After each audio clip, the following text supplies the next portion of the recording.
seems like half the American population just thinks that's heresy to even question that there's somehow limitations on the U.S. military might, that our munitions are being depleted, and that we don't have the capability for a long-term war. It just doesn't get through to people. Yeah, no, people have trouble believing it. And I think probably, our politicians, they have trouble believing it, though I think they're being told, by the Pentagon that, yeah, you can't do this. It's actually amazing that people have trouble believing it, because I mean, America just doesn't make things anymore. We know that the manufacturing base has been eroded severely, especially in the past 20, 30 years. Right. So a lot of these people that are expressing disbelief about that have probably been complaining about the erosion of our industrial base. You say, they're like, why all these drug factories going to China or whatever? It's like, we don't make anything here. Whether it's, and then people there has been awareness of the corruption in the procurement process and how things are greatly overcharged. And you have to say, hey, I'll admit that I was surprised. I was, before the war broke out in Ukraine, or, the current phase of it back in 2022, I was expecting that the U.S. would just start churning out, incredible amounts of armaments and would just overwhelm the Russian army, because it had gone in so cautiously. I thought that was a big mistake. It gave the NATO time to respond. But they don't have the capacity. That's what we're finding. It's just on many levels, the simplest things, artillery shells and which are vital to this war, and air defense interceptors. They have them in very limited quantities, and they just can't produce them rapidly. We mentioned recently there was a ship fired air defense missile that was used to defend Israel, apparently unsuccessfully during the most recent attack by Iran. And they fired all 12 that they had, and that's how much they make in a year, of these SM-3s. And now, we're talking about the THAADs, and their quantities are extremely limited too. And that's just another example. One example after another. I mean, you're just used to thinking we number one, and pounding your chest, but this is the reality. And actually, it's coming through the Pentagon is saying this discreetly.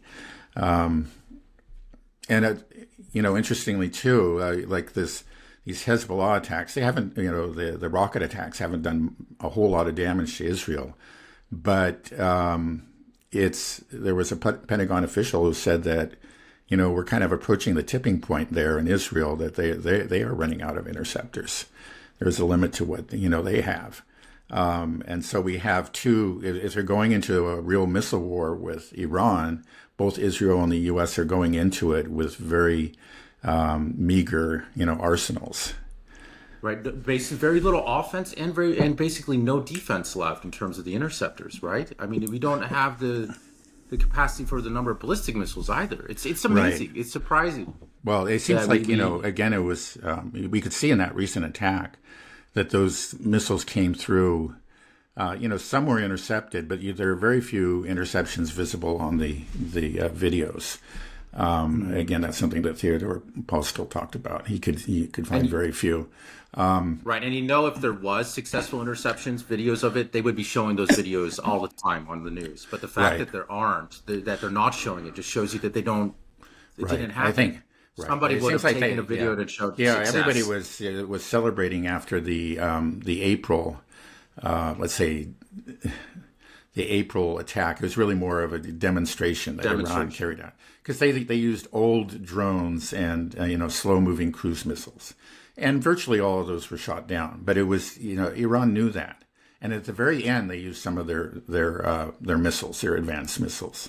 And apparently not the most advanced, but they used some of the more advanced ones. And those got through. So that should have been, for people who are paying attention and don't just like thumping their chests, that should have been a wake-up call. And I'm sure it was a wake-up call to people in the IDF and at the Pentagon. But it just... They're just as obsessed, or maybe even more obsessed with image, with this deterrence. So they don't go out and say these things. Sometimes they whisper them to certain people, but they don't go out and say these things openly. It's just like, there's always that they want to maintain an image of invincibility. But among the, I'm sure in the discussions among themselves, they're saying, oh, we've got a problem on our hands. And that's Right, what's but how many- happening right now, I'm sure, is we got a big problem on our hands. Okay, so you think the wake-up call is finally working? Because how many wake-up calls do you need? The first one clearly didn't work, the demonstration. The second one was a major wake-up call. Yeah, certainly should be. But again, it's like what I'm. But we have this guy again, Netanyahu, that is just hell bent on having an all-out war in the Middle East. So, like we say, if even if he understands that he's going to lose this air war, he's willing to do it because he's betting, and probably correctly, that the U.S. will come in on his side if he loses in a significant way. He doesn't want to lose so much, that Israel is severely damaged and can't recover or anything. But I think, he would love for there to be significant civilian casualties or, some real harm to Israel, harm that he could recover from, but could serve as an excuse for bringing in the U.S.